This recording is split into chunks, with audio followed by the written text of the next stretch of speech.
Hey everybody, and welcome back to the channel. Today's video I'm going to be covering the two most common weapon lights and which one may be right for you and your purposes. And that'll be between the 18350 size bodies or micros in comparison to the 18650s, or typically considered your full size lights.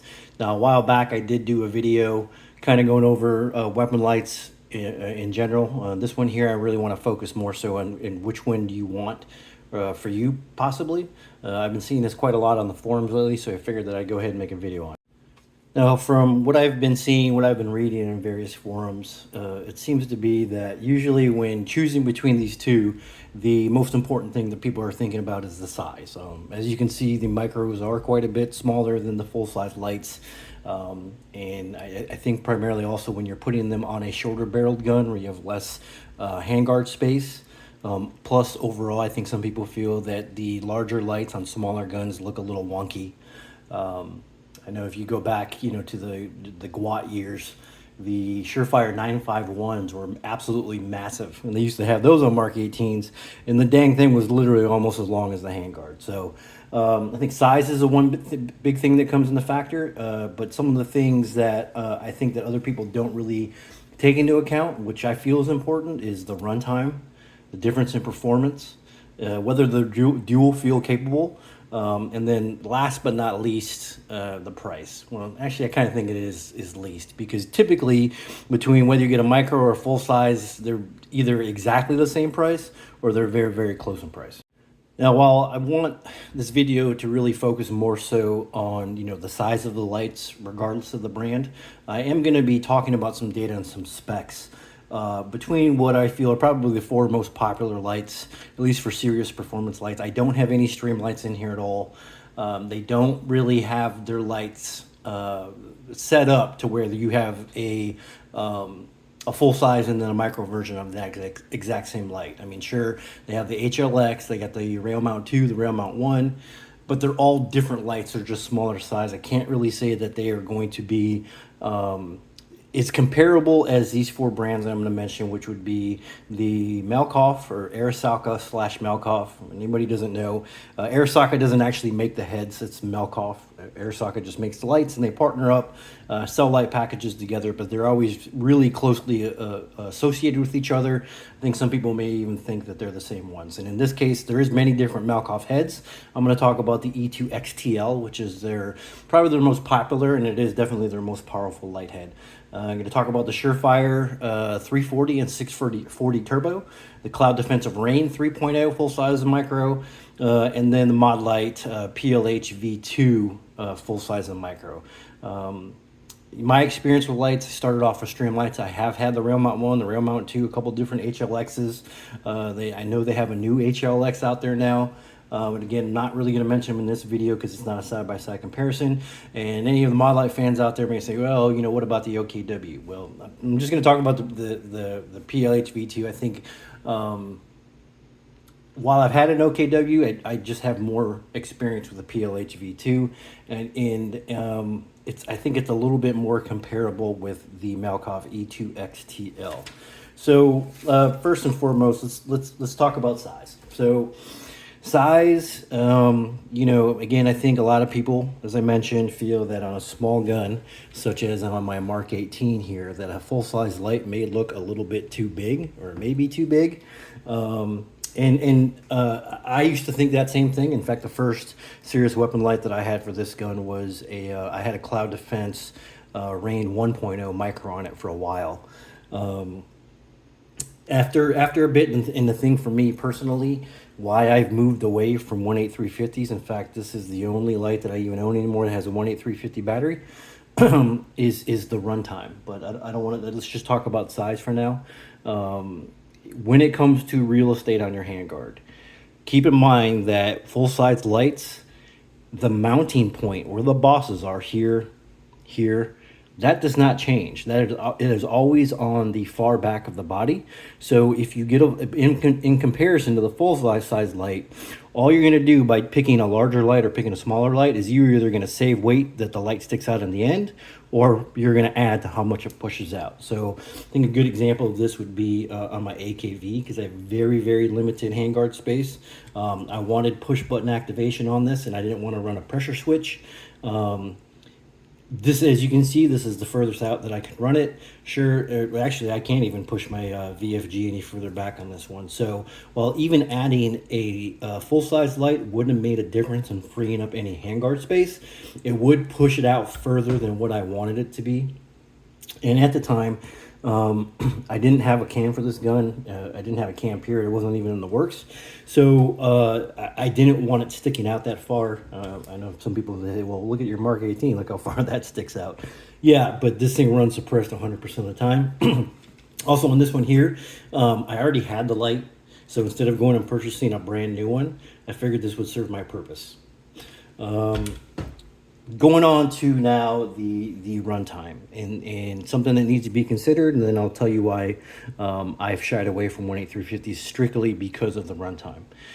With the microlights, you severely end up cutting down on the average runtime. And just to give you some specs, these Malkoff lights here, these are both Malkoffs. With the 18350 battery, you're getting 45 minutes of runtime, where in comparison to running on the 18650, you're getting 1.5 hours of runtime, so almost double. If you move on to something like the Surefire M640, which I have here on my 11.5, one of the things about Surefire, the specs on this, at least a runtime, are absolutely massive. So with the full-size light that I just showed you, the M640 Turbo, running on a 18650, you're getting 2.75 hours of runtime. That is absolutely massive. Stepping it down to the 18350 or the 340 Turbo, that runtime actually gets cut down to just 45 minutes. Cloud Defensive Rain Micro, runtime is only 40 minutes. And surprisingly, the 18650, which I have right here on my 12.5, I was actually very surprised to see this, but with the 18650, you're only getting an extra 25 minutes of runtime, so 65 minutes total. So with the Rain 3.0, 40 minutes with the 18350, 65 with the 18650. Moving on, the Mod Light with the PLH V2 micro, you're going to get 35 minutes of runtime, and the 18650 you're going to get 75 minutes of runtime. So quite a bit more runtime, depending on which light you're looking at. Obviously, the Surefire is just an absolute monster. It almost makes me wonder if they misquoted that on their website of having 2.75, and it's not actually closer to something but to 1.75. Haven't tested that out myself, but that's very impressive if that is accurate. So that has been the biggest thing to me. 35, 40 minutes is not very long at all. I know some people will jump in and say, well, when you're not just running around with your weapon light on all the time, you're just doing momentary activation.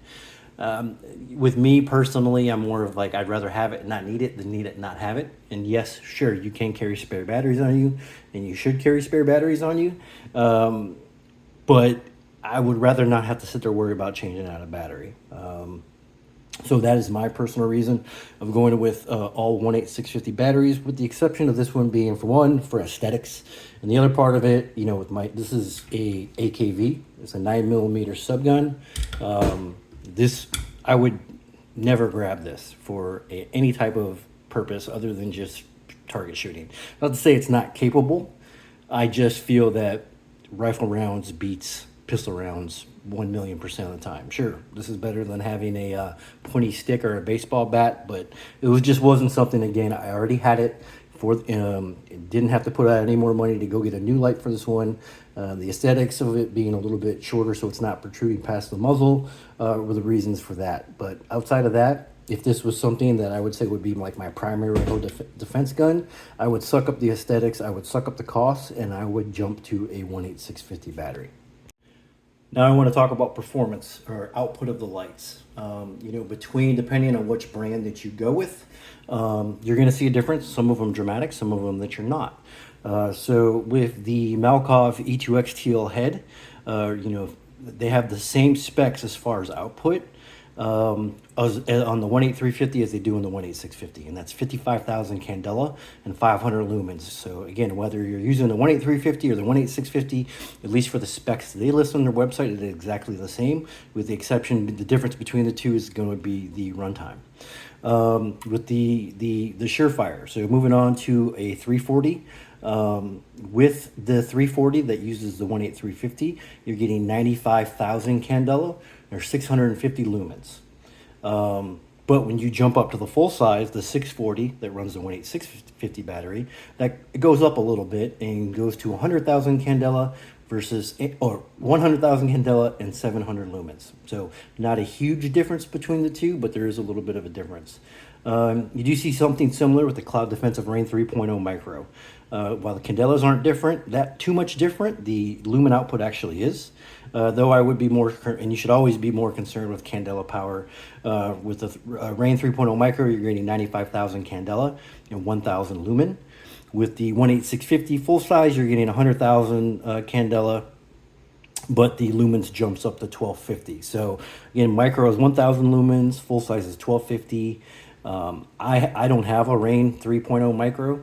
I did used to have a 1.0 Micro and a full size. I didn't see a huge difference in between them, but I think what's more important is that the candelas are so close together. I'm not even sure how much of a difference of that you're going to see. And then with the Mod-Lite PLH V2, at least on their website, similar to the Malkoff, they list the output being exactly the same between the two battery sizes, 54,000 candela, 1,350 lumens for both 18350 and 18650. Also kind of going hand in hand between the performance and the runtime. Something else I think is important for people, or they consider, or you need to think about when you buy a light is, are they dual fuel capable? And what that means is that if you have a light that runs on a 18350 or 18650 rechargeable, and both of them are single rechargeable batteries, one's just smaller, one's just bigger, are you able to run CR123As, which were the standard for weapon lights for a long, long time? A lot of these lights, I know like the Cloud Defense, and I know like with Mod-Lite, when they first came out, they were not dual fuel capable. That was one of the things that Surefire really touted with their M600 dual fuel. You could run it on the 18650 or you could run it on CR123s. Now, there is quite a bit of difference that you're going to get. Now, not all of these manufacturers do they list as much detail as some is very vague, some is not. So with the Malkoff E2XTL, the 18350, it is not dual fuel capable. Now I will say that E2XTL head, you can use it on either or body. I know the Rain 3.0 uses the same head. I'm probably pretty sure almost all of them use the exact same head. But I can tell you that you cannot run the Malkoff E2XTL Micro with one CR123. But you can use them with a 18650, or full-size body. So instead of using a single 18650, you can use two CR123s. The difference you're going to see there, now they don't mention anything about performance output being affected, but the runtime goes from 1.5 hours with the 18650 down to only 30 minutes with two CR123s. Moving over to Surefire, the 340, they don't mention any time of any bit of degradation to the runtime, but there is a huge drop in output. Really with the 340. So with the 340, if you use a 18350, you're getting 95,000 candela. Well, if you use one CR123A, that drops to 55,000 candela. And then the lumen output goes from 650 and drops down to 350. And again, they don't mention anything about a change in the runtime. Moving on to the 640, if you decide to use two CR123As, not quite as much of a drastic decrease, but there is some. Instead of getting 100,000 candela with a 18650, it's going to drop to 90,000 candela with two CR123s, and lumens is going to go from 700 down to 600. And just like the 340, their website, they don't mention anything about a change in the runtime. So not a big difference with the full-size lights, but a huge difference with the micros. Moving on to the Cloud Defense. So with the Rain 3.0 Micro, like I mentioned, you get 95K candela, 1,000 lumen. with 40 minutes of runtime. All they say is to expect, while you can use one CR123 with the micro, they give zero stats on that whatsoever. All it says is expect a performance degradation. And then they say the same thing with the full-size Rane that uses a 18650. If you use two CR123s in lieu of the 18650, expect performance degradation. Lastly, the Modlite PLH V2. The 18350 size body, it's not dual fuel capable, just like the Melkoff. And the full-size 18650, as long as you get the dual fuel head, like I mentioned, the earlier models of Modlite heads, whether it be the PLH V2 or the OKW, they were not dual fuel capable, so you have to make sure that you are getting the newer DF1s. Stats listed as 54,000 cantilla, 1,350 lumens. Just like the 18350, it is dual fuel capable, but you get reduced output and runtime. And I should have talked about weight when I was mentioning size. I know that is something that should people take into account, especially if they're specifically looking to go really light on their gun. They say ounces equals pounds, especially when you have a light that's typically at the very end of your handguard or closer to your barrel. So, physics, anything further out is going to feel heavier and fatigue you faster. But for the Melkoff E2 XTL head with the Arisaka body, the 18350, they listed as being 3.4 ounces with no tail cap, but with the weight of the battery included. And going up with the full size, it just goes up half an ounce to 3.9 ounces. Same thing, no tail cap, but with the battery. Surefire, this one I don't know if they had this one backwards on their website. I had to double check it also, make sure I was looking at the same one, but the 340, they state as being 5.11 ounces with the battery. And the 640, or the full size, is 5.5 ounces with the battery. So they say the full size is lighter than the micro. I don't know. I think that's a typo, but who knows. Cloud Defense Rane. Rane 3.0 Micro weighs 5.41 ounces with the switch and a battery. But stepping up to the full size, it adds quite I don't want to say quite a few ounces. It just gets heavier at 6.91 ounces. Same thing with the switch and the battery. And then lastly, with the Modlite PLH V2, if you go with a smaller body, it's going to be 4.2 ounces with the battery.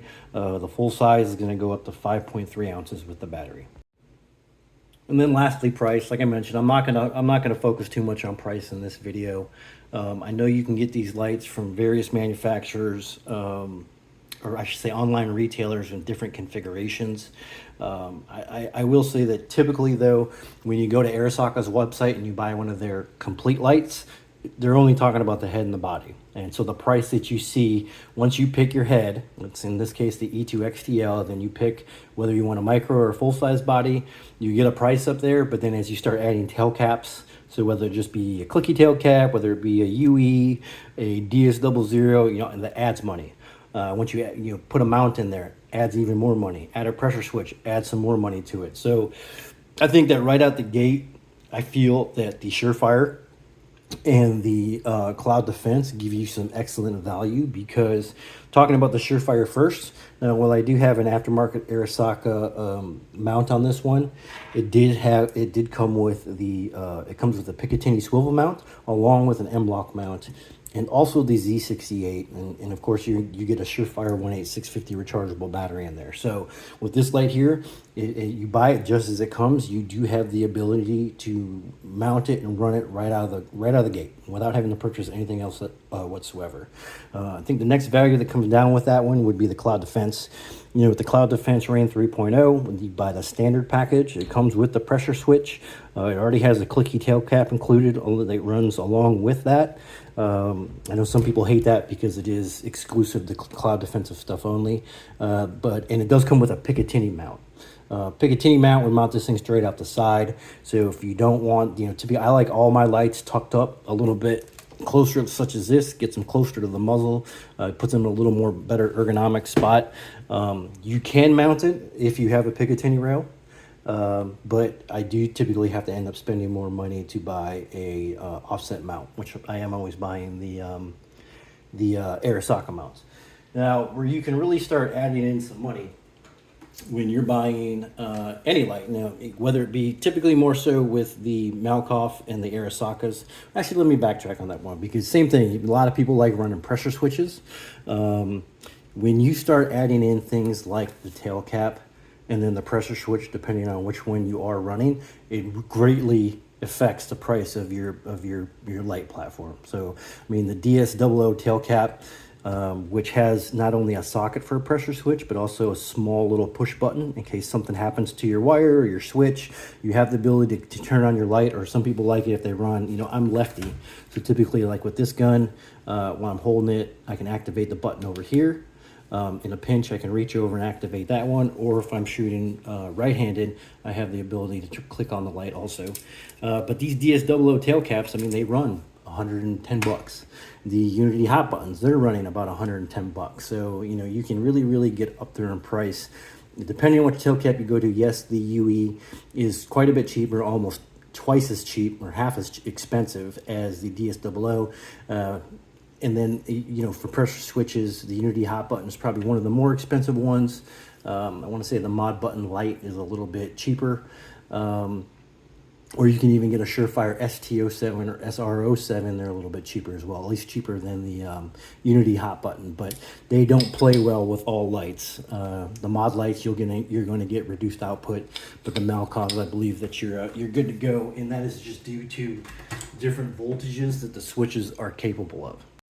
All right, so that's about all I got for this video. Hopefully it can help some people out there who are trying to decide which size light they should get for their gun.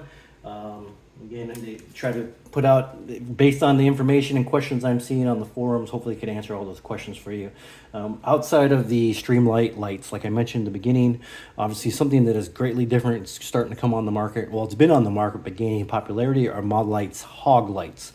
Their Hog series utilizes a 21700 battery, which has more power and a lot more capacity than the 18650s. I don't personally have any experience with those ones, but with those, you are going to come with not only, I think the weight is going to be pretty inconsequential, but you get a much higher output, and you also get a much longer runtime due to the higher capacity of the battery. So that's something to keep in mind as well. If you're not worried about size and you just want maximum output and maximum runtime, go take a look at Modlight's Hog series. Again, I will eventually like to try one out. I just don't have any experience with the one at this time. So if you like the video, please like, please subscribe, please share the video. Appreciate all the views and all the feedback I've gotten, and see you on the next one.